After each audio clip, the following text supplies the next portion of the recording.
We'll kill a pig and give a feast. And about the beast. When we'll kill, we'll leave someone to kill for it. Then it won't bother us. We'll go into the forest now and hunt. He turned and trotted away, and after a moment they followed him obediently. They spread out nervously in the forest. Almost at once Jack found the dung and scattered roots that told of pig, and soon the track was fresh. Jack signaled the rest of the hunt to be quiet and went forward by himself. He was happy and wore the damp darkness of the forest like his old clothes. He crept down a slope to rocks and scattered trees by the sea. The pigs lay, bloated bags of fat, sensuously enjoying the shadows under the trees. There was no wind, and they were unsuspicious, and practice had made Jack silent as the shadows. He stole away again and instructed his hidden hunters. Presently they all began to inch forward, sweating in the silence and heat. A little apart from the rest, sunk in deep maternal bliss, lay the largest sow of the lot. She was black and pink, and the great bladder of her belly was fringed with a row of piglets that slept or burrowed and squeaked. 15 yards from the drove Jack stopped, and his arm, straightening, pointed at the sow. He looked round in inquiry to make sure that everyone understood, and the other boys nodded at him. Jack began to clean his bloody hands on the rock. Then he started work on the sow and paunched her, lugging out the hot bags of colored guts, pushing them into a pile on the rock while the others watched him. His voice was lower when he spoke again. But we'll leave part of the kill for... He knelt down again and was busy with his knife. The boys crowded round him. He spoke over his shoulder at Roger. Sharpen a stick at both ends. Presently he stood up, holding the dripping sow's head in his hands. Where's that stick? Here. Ram one end of the earth. Jack held up the head and jammed the soft throat down on the pointed end of the stick, which pierced through into the mouth. He stood back and the head hung there, a little blood dribbling down the stick. Instinctively the boys drew back too, and the forest was very still. They listened, and the loudest noise was the buzzing of flies over the spilled guts. Jack spoke in a whisper. Pick up the pig. Maurice and Robert skewered the carcass, lifted the dead weight, and stood ready. In the silence, and standing over the dry blood, they looked suddenly furtive. Jack spoke loudly. This head is for the beast. The silence accepted the gift, and awed them. The head remained there, dim-eyed, grinning faintly, blood blackening between the teeth. All at once they were running away as fast as they could through the forest toward the open beach. Simon stayed where he was, a small brown image, concealed by the leaves. Even if he shut his eyes, the sow's head still remained like an after-image. The half-shut eyes were dim with the infinite cynicism of adult life. They assured Simon that everything was a bad business. I know that. Simon discovered that he had spoken aloud. He opened his eyes quickly, and there was the head, grinning amusedly in the strange daylight, ignoring the flies, the spilled guts, even ignoring the indignity of being spiked on a stick. He looked away, licking his dry lips. A gift for the beast. Might not the beast come for it? The head, he thought, appeared to agree with him. Go back to the others. It was a joke, really. Why should you bother? You were just wrong, that's all. A silly little headache. Something you ate, perhaps. Go back, child, said the head silently.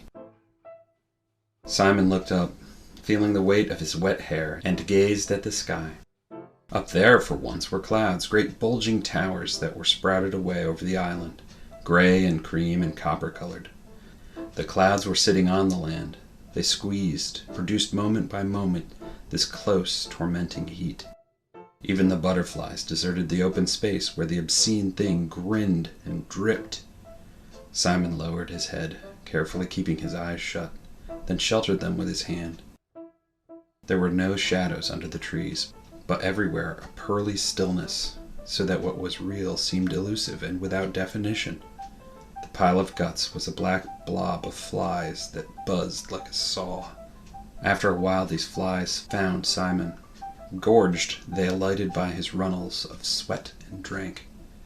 They tickled under his nostrils and played leapfrog on his thighs. They were black and iridescent green and without number. And in front of Simon, the Lord of the Flies hung on his stick and grinned. At last Simon gave up. and looked back. He saw the white teeth and dim eyes, the blood, and his gaze was held by that ancient, inescapable recognition. In Simon's right temple, a pulse began to beat on the brain. You are a silly little boy, said the Lord of the Flies. just an ignorant, silly little boy. Simon moved his swollen tongue but said nothing. Don't you agree? Aren't you just a silly little boy? Simon answered him with the same silent voice. Well then, Said the Lord of the Flies. you'd better run off and play with the others. They think you're batty. You don't want Ralph to think you're batty, do you? You like Ralph a lot, don't you? And Piggy and Jack? Simon's head was tilted slightly up. His eyes could not break away, and the Lord of the Flies hung in space before him. What are you doing out here all alone? Aren't you afraid of me? Simon shook. Isn't there anyone to help you? Only me. And I'm the beast. Simon's mouth labored. Fancy thinking the beast was something you could hunt and kill. Said the head. For a moment or two, the forest and all the other dimly appreciated places echoed with the parody of laughter.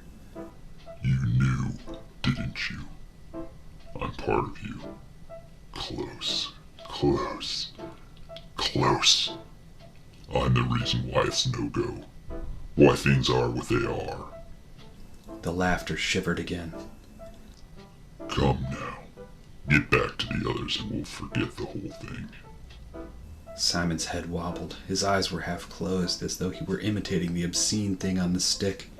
He knew that one of his times was coming on. The Lord of the Flies was expanding like a balloon. This is ridiculous. You know perfectly well you'll only meet me down there. So don't try to escape. Simon's body was arched and stiff. The Lord of the Flies spoke in the voice of a schoolmaster. This has gone quite far enough. My poor misguided child. Do you think you know better than I do? There was a pause. I'm warning you. I'm going to get angry. Do you see? You're not wanted. Understand? We're only going to have fun on this island. Understand? We're only going to have fun on this island.